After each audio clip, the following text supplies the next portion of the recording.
Siapa yang ingin bahagia boleh angkat tangan. InsyaAllah. Saya ulang, siapa yang ingin bahagia? Baik, angkat tangan. Banyak orang ingin bahagia, tapi tidak mengikuti jalur kebahagiaan. Itu persoalannya. Padahal rumus bahagia sederhana. Di akhir ayat 189, ini penting. Ya, saking pentingnya kaget lampu. Sebagian mati. Ya, lihat sini. Rumus takwa sederhana. Quran surah kedua Al-Baqarah, di ujung ayat, akhir ayat 189. Wattaqullaha la'allakum tuflihun. Tingkatkan takwamu kepada Allah supaya kamu bahagia. Di bahagia itu sekarang banyak orang bikin video. Bahagia itu sederhana, minum teh. Kalau utang belum lunas gak bahagia juga. Barangkali minum teh pelampiasan karena utang belum dibayar. Bahagia itu sederhana, minum kopi karena ditolak lamaran. Macam-macam. Ya, jadi ukuran kebahagiaan dilekatkan pada manusia itu nisbi, relatif sifatnya. Relatif. Bagi sementara orang bahagia A, bagi yang lainnya saya tidak bahagia dengan itu. Tapi ketika Anda mengambil ukuran Allah, kata Allah, wattaqullah. Kalau Anda punya profesi apapun, ingin bahagia dalam profesi Anda, wattaqullaha la'allakum tuflihun. Anda tingkatkan takwa, saya berikan kebahagiaan pada Anda. Paham? Teman-teman sekalian, mohon izin. Bukankah setiap yang belajar ingin diberikan pengetahuan?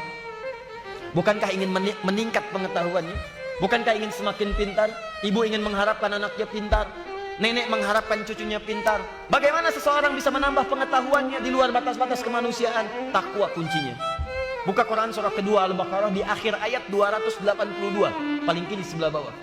Wattaqullaha wa yu'allimukumullah.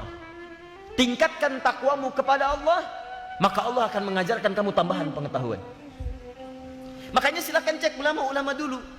Ketika mereka berusaha untuk belajar pengetahuan, yang pertama dilakukan, Pak, bukan baca kitab. Meningkatkan takwa kepada Allah Subhanahu wa taala.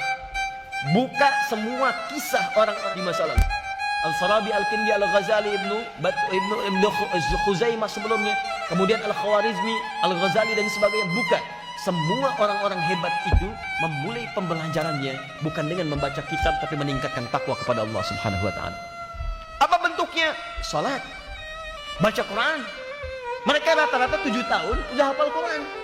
Atau paling minimal mulai menghafal 9 tahun hafal Quran. Dan apa yang terjadi? Semua ulama hebat itu ketika sholatnya bagus, hafalan Qurannya bagus, maka pengetahuan datang dengan begitu mudahnya. Ahli, pakar. Bahkan ketika mereka lupa, itu Allahu Akbar. Tidak buka kitab, teman-teman. Datang ke masjid, sholat 2 rakaat, ingat. Begitu masuk masjid, sholat 2 rakaat, tahiyatul masjid. Begitu selesai, ingat. Kadang-kadang orang sekarang lebih hebat lagi.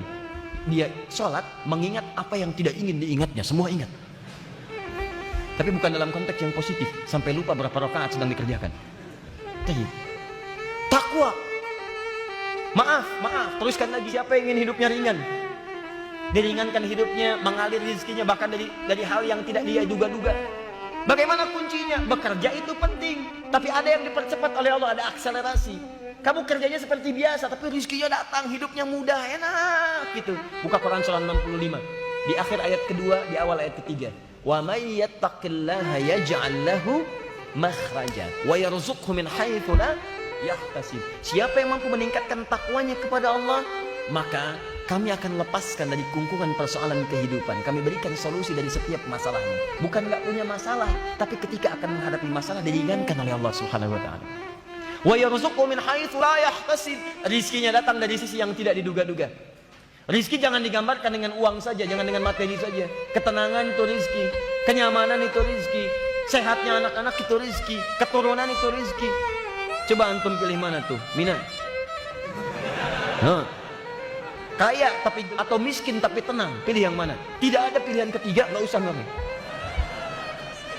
Miskin tapi tenang.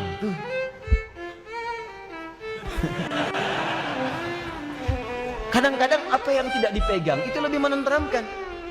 Antum pilih mana? Sehat tapi gelisah atau sakit tapi tenang? Sudah, pekan depan nanti jawab. Ini di banyak hal kadang-kadang yang tidak kita pegang, tapi itu begitu menentukan. Ketenangan, kenyamanan, rizki macam-macam. Anda jadi champion di perusahaan, tapi tidak pernah selesai masalah di rumah tangga. Coba dicek, mungkin bukan karena Anda kurang hebat, mungkin Anda kurang takwa kepada Allah Subhanahu wa taala. Atau Anda bagus di rumah tangga, tapi rezekinya susah. Mungkin bukan karena Anda kurang baik sebagai seorang ayah, tapi Anda kurang dekat dengan Allah Subhanahu wa Ta'ala. Atau bahkan mohon maaf, sholat Anda bagus, Quran Anda bagus, tapi dengan orang tua itu belum tuntas masalahnya. Tiap malam dia mengadukan masalah Anda di hadapan Allah Subhanahu wa Ta'ala. Ya Allah, anak saya, ya Allah, kenapa sampai hari ini dia belum minta maaf kepada saya? Ya Allah, anak saya, ya Allah, saya yang mengandung dia, saya yang melahirkan dia dengan perjuangan dalam kematian saya. Bahkan sampai hari ini dia belum telepon saya. Itu barangkali yang menyebabkan, bukan karena Anda kurang dekat dengan Allah dalam hubungan ritual, tapi persoalan sosial dengan kehidupan Anda itu yang belum selesai. Bukan karir Anda nggak pernah naik, tapi hubungan Anda dengan teman-teman di kantor itu yang tidak baik. Sehingga ketika orang-orang ingin mendorong Anda untuk mengangkat Anda, mereka nggak ada yang milih.